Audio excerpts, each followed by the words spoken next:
Hello students, welcome back to my channel.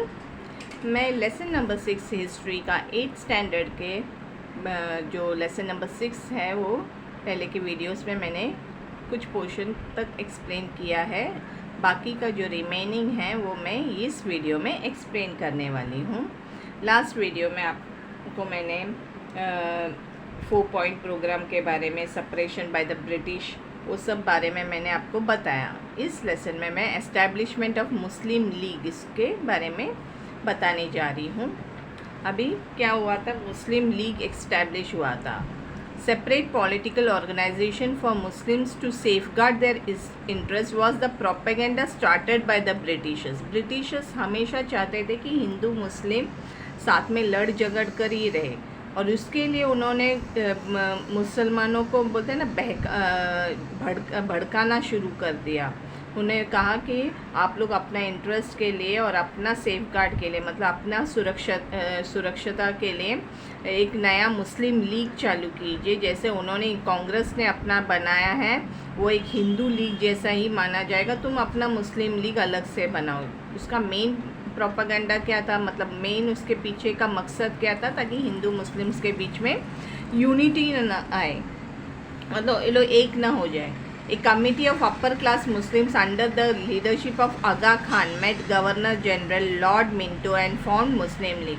तो लोग जो है अभी ऐसे सब बोलेंगे, रिलीजन के बारे में बोलेंगे, तो मुस्लिम्स वो लोग आराम से उनके भड़कावे में आ भी गए। और उनके लीडरशिप कौन था, आगा खान के लीडरशिप, उसने जाके लॉर्ड मिंटो से मिला और एक नया मुस्लिम लीग 1906 में फॉर्म हुआ। आजकल तो बहुत सारे मुस्लिम लीग्स हैं, लेकिन तब से शुरुआत हो गया एक मुस्लिम लीग का। तो ये इसका पीछे का मेन मकसद क्या था ब्रिटिशर्स का, कि हिंदू और मुस्लिम्स के बीच में तनाव पैदा करना, उनके बीच में आपस में लड़वाना, यही उनका मेन प्रोपेगेंडा था। अभी मॉर्ले मिंटो एक्ट के बारे में पहला क्या है, dissatisfaction among Indians for the economic policy of British India was facing poverty. मतलब ब्रिटिशर्स का जो पॉलिसी था वो उनका खुद का फ़ायदे के लिए था, हमारे लिए इंडियंस के लिए उसका कोई फ़ायदा नहीं था। और इसके वजह से क्या था, इंडिया गरीबी झेल रहा था, पॉवर्टी था काफ़ी, क्योंकि उनके जो पॉलिसीज़ थे, उनके जो नियम कायदे कानून सब थे, वो सब इंडियंस के अगेंस्ट थे। इंडियंस को उससे कोई फ़ायदा नहीं मिल रहा था। Oppressive policy of George Curzon, exclusion of educated Indians is government services, unjust behaviour towards Indians in Africa. मतलब जो पढ़े लिखे लोग हैं ना इंडियंस, उनको भी वो मतलब गवर्नमेंट जॉब या अच्छे सर्विस में नहीं रखते थे। और काफ़ी अफ्रीका में भी इंडियंस के खिलाफ बहुत बोलेगा ना, बहुत ये था, बदसलूकी किया जाता था, उनके साथ बहुत भेदभाव किया जाता था। Morley Minto reform act of 1909 was passed as a temporary remedy. As per this act, it increased number of Indian members in legislative assembly. और ये सब जो बोलते हैं ना, उनके जिस तरह से इंडियंस के साथ बदसलूकी किया जाता था, उन्हें बोलते हैं ब्लैक्स के नाम से बुलाया जाता था, काले लोग हैं, ये सब जो है ना, उनको कोई अच्छा जॉब नहीं दिया जाता था, एजुकेटेड होने के बावजूद भी उनको उनका कोई फ़ायदा नहीं होता था। तो इसके वजह से एक मॉर्ले मिंटो रिफॉर्म एक्ट हुआ था फॉर्म, ताकि थोड़ा सा बोलते हैं ना अपने हिंदुस्तानियों का थोड़ा सा बोलते हैं ना मरहम लगाने के लिए। लेकिन उसमें क्या उन्होंने कहा कि वो इंक्रीज़ करेंगे Indian members in legislative assembly में, यानी पार्लियामेंट में उनको भी इंक्लूड करेंगे। Separate electorates were provided to Muslims के लिए अलग सा सीट्स देंगे। This conspiracy of British sown the seed of division in India. अभी ये उनका मकसद ही यही था। इससे वजह से क्या होता था, डिवीज़न होता था, मतलब भेदभाव करने का पहला एक स्टेप उन्होंने रखा कि मुस्लिम्स को एक अलग सीट देंगे, दलितों के बोलते ना, सब अलग अलग करने का उनका प्रयास वहाँ से शुरुआत हो गया, ताकि वो लोग चाहते ही नहीं थे कि हिंदू और मुस्लिम्स में यूनिटी रहे, क्योंकि वो उससे उनको खतरा था, ब्रिटिशर्स को उनसे काफ़ी खतरा महसूस होता था। यही रीज़न था कि उन्होंने भी बोल लिया डिवीज़न का। अभी उसके बाद आता है लखनऊ पैक्ट। लखनऊ पैक्ट कभी हुआ था, 1916 में। Lokmanya Tilak made attempt to solve dispute in the Indian national Congress, Lokmanya Tilak था, जैसे दादा भाई नौरोजी ने भी मीडिएटर बन के जो एक्सट्रीमिस्ट्स और मॉडरेट्स के बीच में जो गलत फहमियाँ हो रही थी, उनके बीच में जो डिफरेंसेस आ रहे थे, उसको सॉल्व करने का जैसा कोशिश किया, वैसा ही लोकमान्य तिलक ने भी बहुत कोशिश किया था कि ये डिस्प्यूट जो उनके बीच में जो गलत फहमी है वो सॉल्व कर सके। Agreement between Indian national Congress and Muslim League known as Lucknow Pact. Lucknow Pact में क्या हुआ था, दोनों के बीच में, इंडियन नेशनल कांग्रेस और मुस्लिम लीग के बीच में एक एग्रीमेंट हुआ था।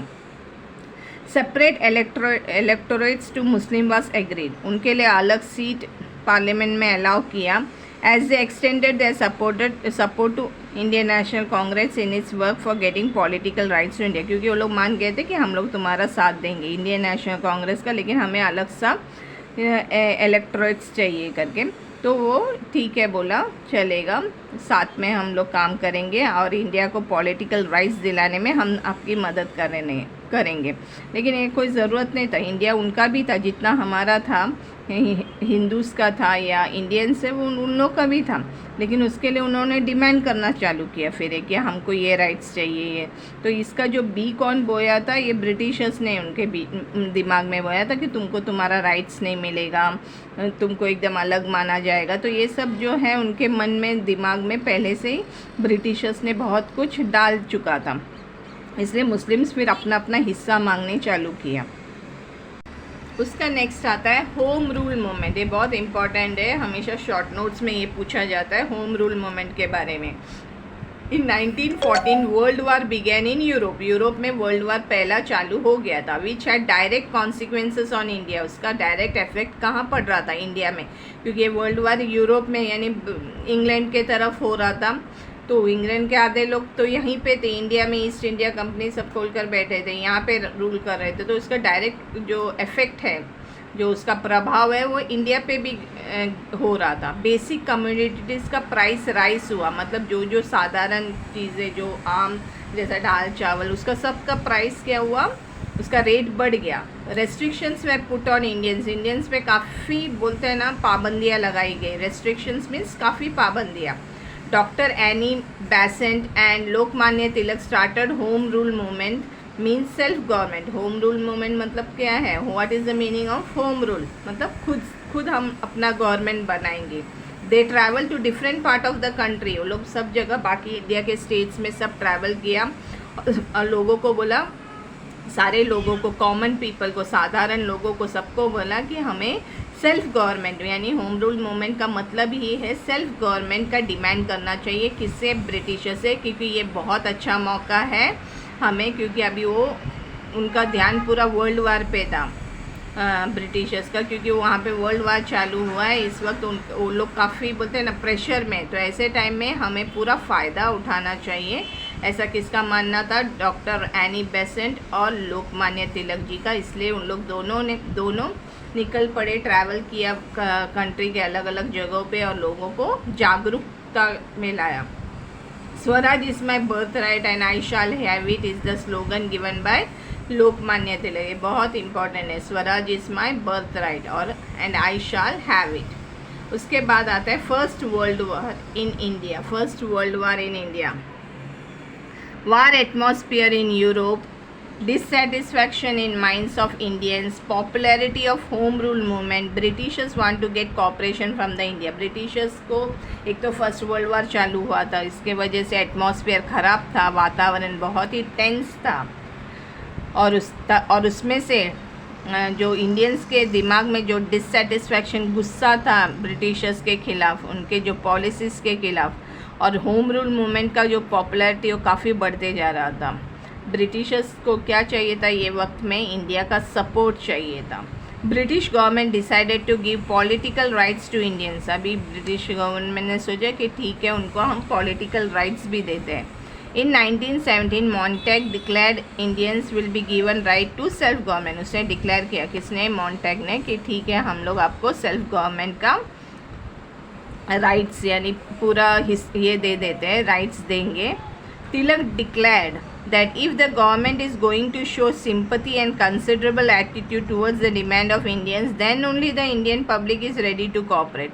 तिलक ने साफ साफ ब्रिटिशर्स को सीधे लफ्ज़ों में कहा, अगर आप लोग हम पर अच्छा एटीट्यूड दिखाएंगे, सिंपैथी दिखाएंगे, सिंपैथी मतलब दया भाव दिखाएंगे और अच्छा वे में हमसे बिहेव करेंगे, तभी हम रेडी है आप लोगों के साथ कोऑपरेट करने के लिए। And this policy of Lokmanya Tilak is known as responsive cooperation, और ये जो पॉलिसी है उसको रेस्पॉन्सिव कोऑपरेशन के बारे में कोऑपरेशन कहा जाता है।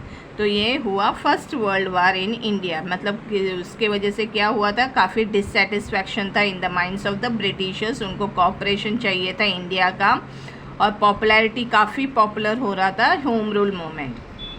तो इसके लिए ब्रिटिशर्स ने सोचा कि यहाँ पे हमने झुकना ही पड़ेगा इंडियंस के सामने, और मॉन्टेग ने डिक्लेयर किया कि इंडियंस को सारे राइट्स दिए जाएंगे सेल्फ गवर्नमेंट के लिए। तो तिलक ने भी फाइनली उनको कहा कि अगर आप हमें अच्छा एटीट्यूड दिखाएंगे और हमारे डिमांड्स को पूरा करेंगे तो ही हम आपके साथ कोऑपरेट करेंगे। Montagu claims for reform act. In 1919, this act was passed to bring constitutional reforms. Reforms लाने के लिए, changes लाने में चालू हो गया यहाँ से। According to this act, less important departments were transferred to the Indian ministers. मतलब कोई जो बोलते हैं ना, कोई जो गवर्नमेंट जॉब तो देने का बात तो किया था उन्होंने, लेकिन जो कोई बोलते हैं ना कोई इम्पोर्टेंट डिपार्टमेंट नहीं मिला। जैसे गवर्नमेंट ऑफिस में जाएंगे तो अच्छे अच्छे पोस्ट रहते हैं, तो बोलते हैं ना सिंपल जो काम रहते हैं, पियून्स का काम, ऐसे क्लर्क का काम, ऐसे सब इंडियंस को दिया जाता था, इंडियन मिनिस्टर्स को दिया जाता। Whereas important department like finance, home affairs and revenue were under the control of the governor. Governor कौन था? ब्रिटिशर्स ही था। तो जो इम्पोर्टेंट डिपार्टमेंट है वो ब्रिटिशर्स के हाथ में ही उन्होंने रखा, और जो साधारण जो एकदम बोलते हैं ना लो क्लास काम जो है होता है वो सिर्फ इंडियंस को देने लगा। This act did not give much exposure to the demand for the responsible government of Indians. तो ये बात उनको पता चला कि ये थोड़ी कोई रेस्पॉन्सिबल गवर्नमेंट का इंडियंस को कोई एक्सपोजर नहीं है, उनको कोई डिमांड को पूरा नहीं करते जो उन्होंने वादा किया था। तिलक ने तुरंत क्या किया, criticize the act by saying this is neither swaraj nor its foundation. इसको थोड़ी स्वराज बोलते, स्वराज इसे नहीं कहा जाता है करके, ये सिर्फ स्वराज के नाम पे, सिर्फ नाम के लिए, सिर्फ हमें एक ये बोलते हैं ना थोड़ा सा एक रिलैक्स फील कराने के लिए उन्होंने ऐसा काम किया कि गवर्नमेंट जॉब तो दे रहे थे लेकिन कोई इम्पोर्टेंट डिपार्टमेंट इंडियंस के हाथ में नहीं आता था। सब इम्पोर्टेंट डिपार्टमेंट्स जो थे वो गवर्नर के हाथ में रहता था, और गवर्नर ब्रिटिशर्स ही रहते थे। Indians realize that if they want to subdue the British government then they have to be more rigorous, and hence India got prepared for new movement. Indians भी रियलाइज़ कर लिए कि अगर उनको ब्रिटिश गवर्नमेंट को अपने घुटनों पे लाना है तो फिर उनको और ज़्यादा बोलेगा ना, और थोड़ा और टफ़ बनना पड़ेगा। रिगरस मतलब और ज़रा टफ़ बनना पड़ेगा, टफ़ तरीके से बात करना पड़ेगा, तभी और तभी हमें ये आज़ादी मिल सकती है और इंडिया उस नया मूवमेंट के लिए प्रिपेयर होने लगा। तो ये चैप्टर 6 चैप्टर जो है वो यहीं ख़त्म हो जाता है। अगर आपको मेरा एक्सप्लेनेशन पसंद आया हो तो प्लीज़ आप इसे लाइक, शेयर और सब्सक्राइब कीजिए। Thank you.